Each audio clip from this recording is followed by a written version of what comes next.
Flauta tas ir labākais instruments. Manuprāt, to pat pierāda tas, ka partitūrā pat viņa tiek rakstīta kā pirmā. Bet, ja tā nopietni, tad flautu spēlēt nekad nav garlaicīgi. Arī būt flautistam. Jo tev ir fenomenāli daudz iespēju, kā tu vari variēt savu instrumentu spēli, piemēram, izvēloties kādu no radniecīgiem instrumentiem. Jo, manuprāt, flauta ir tas instruments, kam ir visvairāk radniecīgo instrumentu. Sākot no mazajām stabulītēm koka, ar kurām var brīnišķīgi izspēlēt liriskas un dziedošas melodijas, kā arī smeldzīgus stāstus izstāstīt, līdz pat milzīgajai kontrabasu flautai, kas dūts, manuprāt, zemāk pat par tubu.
Pie mums uz bērnu dārzu atbrauca ciemos muzikas skolas bērni, kas sniedza koncertu.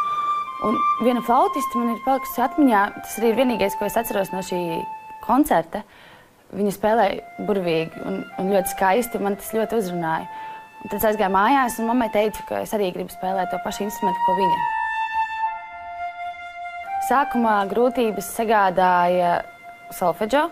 Es atceros, ka pirmajā nodarbībā, kad man bija jāraksta diktāts, es saņēmu neskamīgu vērtējumu. Es aizgāju mājās un ļoti raudāju par to, bet es apsēdos pie klavierēm un spītīgi mācījos šos intervālus un diktātus un visus dzirdes uzdevumus. Un nākamajā reizē, kā es aizgāju, man vairs nebija nevienas kļūdas. Ir bijuši brīži, kad es varbūt nebiju pārliecināta, vai tas ir tas, ko es gribu darīt visu mūžu. Bet es zināju, ka vienmēr es flautu spēlēšu un vienmēr mūzika man būs klāta.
Paralēli mācībām es strādāju par flautas spēles skolotāju jau 2. gadu, un es esmu sapratusi, ka šis darbs man ļoti aizrauja.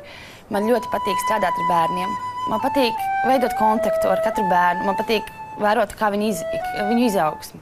Šogad man bija pirmā interesantā pieredze, kad es biju konkursā nevis kā dalībnieks, bet kā pedagogs. Un es sapratu, ka tas ir daudz trakāk nekā pašam kāpt uz skatuves un spēlēt. Ja es nebūtu mūziķe, tad es domāju, ka es būtu matemātiķe. Jo otra man dzīves skaistlība un aizraušanās ir bijis matemātika. Tā man vienmēr ir padevusies un gājis pie sirds. Tāpēc, mācoties mūzikas vidusskolā, man viņas mazliet pietrūka. Bet tomēr mūzika ir sirdī mīļāka un tuvāka.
izcili, izcili. Tāds ļoti spalvains dzejnieks.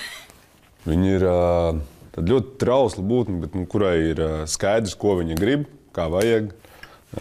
Varbūt tomēr var spalvaini. Tad es būšu spalvaina mūze. Madars ir ļoti interesanta un ļoti atraktīva personība. Man ir ļoti liels prieks ar viņu strādāt. Es domāju, ka 2 dienu laikā mēs izveidojām ļoti labu priekšnesumu. Un tas pēdējais motīvs ir jāsadzird. Jā. Šitas, jā? Jā, un tad tu viņu atkārto. Es vairākas reizes mēģināju pārliecināt, ka nevajag tās klavieres. Var tak izdomāt kaut ko.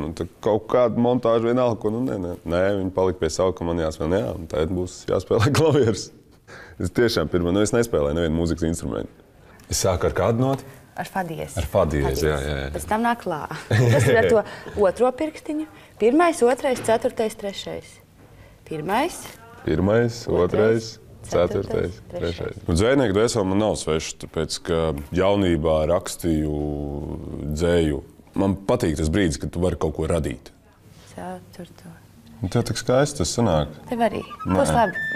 Ar šo priekšnesumu es vēlos parādīt, kā mūzika un dzeja var savstarpēji veidot ļoti skaistu sintēzi un varbūt pat apmainīties vietām.